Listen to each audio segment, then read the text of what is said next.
Thanks for tuning into this episode of FinTech Focus TV, powered by Harrington Starr, the global leaders in financial technology recruitment. Head over to the Harrington Starr website where you'll be able to find all the latest jobs in financial technology across the globe. You'll also be able to download the latest issue of the Financial Technologist magazine, including the Top 1% Workplace Awards. Finally, if you're looking to grow your team, please get in touch. Enjoy the show.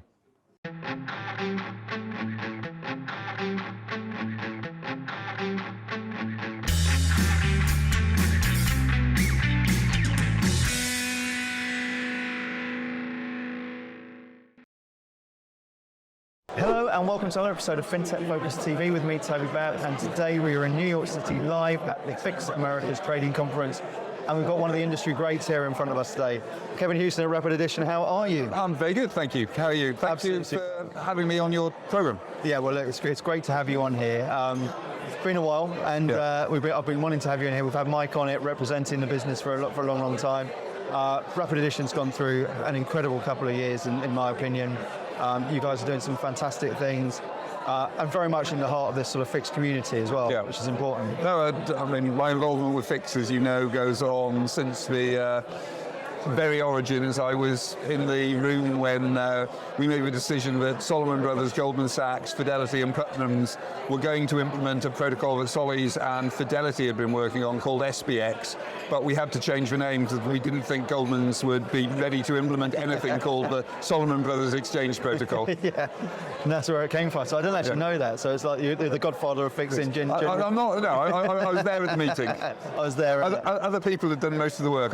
I did a lot more around the sort of 4.0, 4.2, 4.4 framework, where we did things like develop the Fix repository, which is what has now been transformed into the orchestra stuff that Hanno's been talking about today, and added in all the functionality for program trading.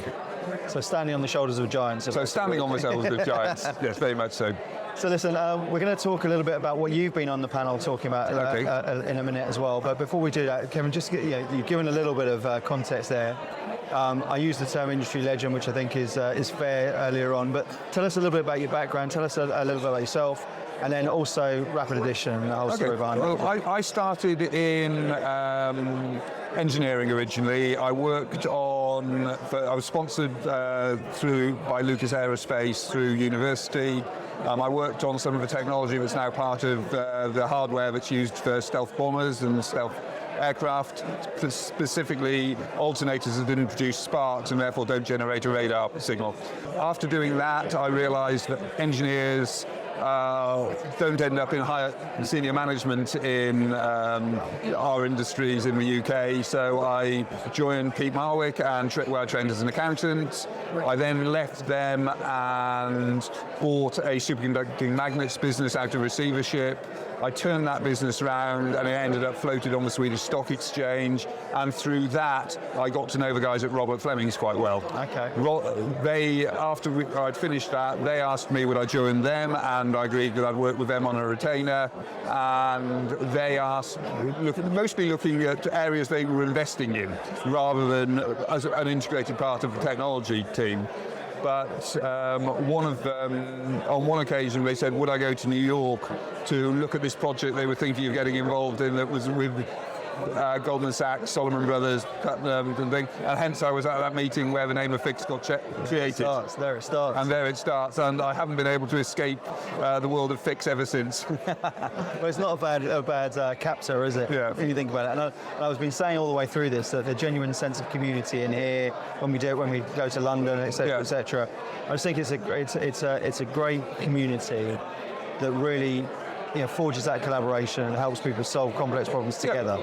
It's so important. It is. I mean, one of the pieces of evidence we got when we did the Foresight report onto the future of computer-based trading was they got together some data set, and they indicated that every pension saver or a private pension is £8,000 better off when they retire as a result of the things that this organisation has done. Wow. So, your mum and my mum are £8,000 better off with their pensions. Well, I'll take that. Yeah. I'll take that. Tell me a little bit about Rapid Addition. Okay, so Rapid Additions started out as a fixed engine vendor. In 2014, I just finished the UK government's foresight report on future computer-based trading. One of the recommendations we made in there was that opportunities exist for software companies to create a middleware platform that can be used to build the sort of trading systems that historically have been the preserve of the largest banks. Rapid Addition reached out to me at the time when I was already non-exec chairman and said, Kevin, we need some help on direction and strategy. And lo and behold, because I'm a great believer in recycling and sustainability, I took that idea and we recycled it, and that became Rapid Addition's strategy. So what we do is we build that middleware platform for people, and as you know, people like Citigroup use that around the world for distributing all of their, for generating and distributing all of their FX price platforms. We've got a lot of other similar sized clients. I just genuinely don't know which ones are out in the public domain, hence I can't say. Be careful about that. I'm hoping that this gets enough viewers that one of them might see it. If I... I guess the Rapid Addition story in recent years has been about organisation as well. The Rapid Addition story in recent years has been building out that platform by a series of acquisitions, which we completed. Then Mike joined us. I think we'd gone from sort of 8 people to 30 people at that stage, and Mike joined us to run the business day to day, allow me to focus on other things, strategy, business development, because I just enjoy talking to people. Always prolific at these events. And also to bring some big company experience with Mike's background of having run a large part of Refinitiv. Big company experience of how to mature an organisation. And we have matured that organisation, and that's involved more expansion into different areas just to provide support for our clients on a follow-the-sun basis. So recently, as I think you were quite helpful to us, we recruited 4 people in Canada and now have a Canadian office, and that picks up support for our North American clients during their normal business day. And then that passes the book on to Auckland, where our team in Auckland carry on supporting our Asian clients, and then pass the book back to Prague, where we support our European clients. It's incredible, isn't it, how that works through. And it's a great story, and I love hearing it, I love seeing it, I love seeing where it's going. I think it's very much the sort of start of the journey as much as anything else as well. The scalability is massive. I remember when we were looking on a government report I did for George Osborne on how do we make London more, and I was only one of a number of people on the team, how do we make London more attractive to FinTech businesses. One of the pieces of evidence we had was what's the estimated size of annual spend on FinTech by banks, insurance companies and so on, and that number was $850 billion a year. Is that right? And if you want to put that into context, that means that FinTech, if it was a separate nation state, would be asking for Poland to be kicked out so that they could have its seat on the table, because it would be bigger for G20. I was going to say that's when $850 billion was a lot of money. That was back in 2014. When you think about what that is now as well, it would be double that now. I want to talk about it today as well, and you were on panels earlier on. I know you were waxing lyrical over there as well. I've seen your diagram in front of us. Tell us a little bit about what you've been speaking about. So we were talking about artificial intelligence, neural networks and all of that, and I was asked to give a sort of bit of a history lesson in artificial intelligence. So it all started out with a guy called Rosenblatt, rather like the FinTech VC bank in London. Exact same spelling, don't know if there's any relation. And he proposed that you could replicate human thinking by taking lots of the sensors in and having a function that made a decision based on that, but then applying different weightings to each of those inputs. And if it got the answer right, the weightings were good. If it got the answer wrong, the weightings were clearly wrong, so you would change the weightings. And that's effectively the genesis of neural networks. And the weighting and training, they still have those names. He actually described it as a computer program that can learn by trial and error. And that's kind of what neural nets are. They're learning by trial and error.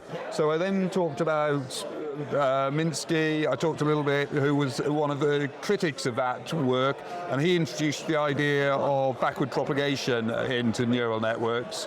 I talked a little bit, slightly amusing story. We all have our car number plates regularly scanned. That's actually using neural networks. It's one of the biggest applications of them. So when you go into a parking place, and so one of the things you need to be very cognizant of is that you get a good data set to train your neural network on, otherwise it makes mistakes.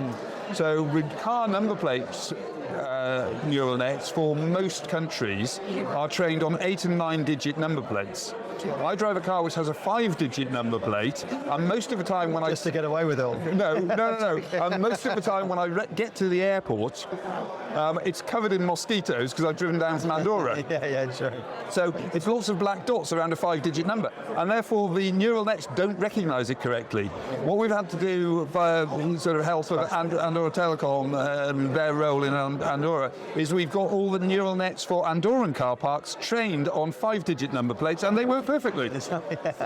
So in the same way, we need to make sure we've got, and that was one of the things we discussed on the panel, make sure you've got a good high quality data set that you train your neural network on. You train it on rubbish data, you'll get rubbish output. Rubbish in, rubbish out. Yeah.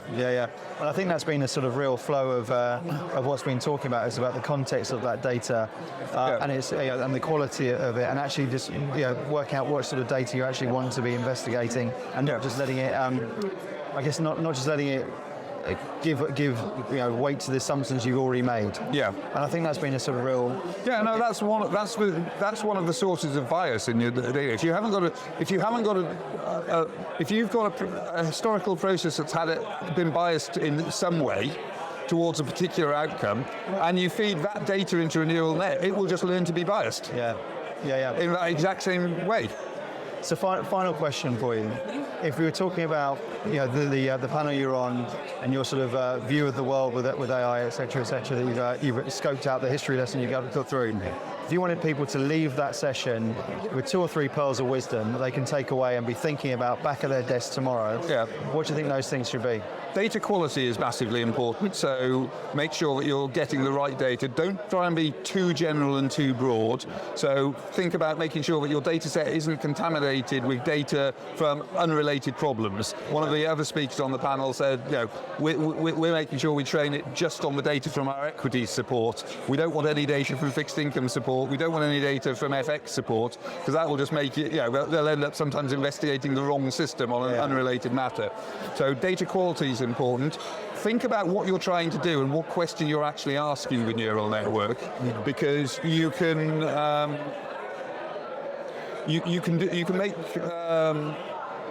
quite concise demands of a neural network, or you can make incredibly vague demands of a neural network. If it is concise and precise, you're more likely to get a good answer. And then the final thing is, I would say, do a bit of research into the whole field of neural networks, because there are quite a lot of techniques, which means that you can get the same advantages that Google and ChatGPT are getting out of their neural networks, where they're retraining from scratch, often at a cost of $100 million, by just for a single training session, by taking a pre-trained model and retraining it on your domain expertise. So effectively breaking it down into, this network already talks English on a large language model. I now want it to talk English about, say, fixed specifications. So you retrain it on fixed specifications as the last step. Yeah. And that can allow you to make it much more accessible. So that training, for example, the training of ChatGPT 4 took months and literally hundreds of thousands of dollars. You can get a very similar result for a specific domain by retraining overnight on a workstation with a couple of good graphics cards. and probably spending $100. And it's amazing about, as you say, the sort of the cheapness of it, but also the speed. Yeah. And we've been talking to a lot of people today about, ChatGPT this time last year when we were sat here at the Fix event. Wasn't even really a thing for another month or so. And then you think about how embedded it is, how much it's been inexorably entwined to what most people are doing around this room and beyond. Yeah, and the other thing just on ChatGPT specifically, be very aware, but if you use the free version of ChatGPT, anything you input it becomes the IPR of the company that own it. So if you put in your code saying, this is my code for an order routing network, is it good? And it sort of says yes, or it says yes, it's good. Then the next person who puts and it says, write me the code for an order routing network, it can legally just spew up your code. Yeah, which would be a bit of a problem. It's a problem. If your business is selling your IPR. Yeah, exactly right. Exactly right. Listen, Kevin, it's been great having you on here today. Great Thanks so much for doing it. Cheers. If people want to reach out and find a little bit more about you guys, what's the best way of doing it? By all means, get in touch via the website, Rapid Edition, or... No, that's not my business cards. Or you can talk to this guy who's got one of my business cards. I mean, just reach out to myself or Mike at Rapid Edition. In my particular case, if you put my name into Google, you get about the first 10 pages have my email address on it. So it's too late for me to keep that a secret anyway. Plastered everywhere. Cheers. Great having you on. Thanks so much for doing it. Cheers. Take care. Thank you all for watching. We'll see you on the next episode of FinTech Focus TV.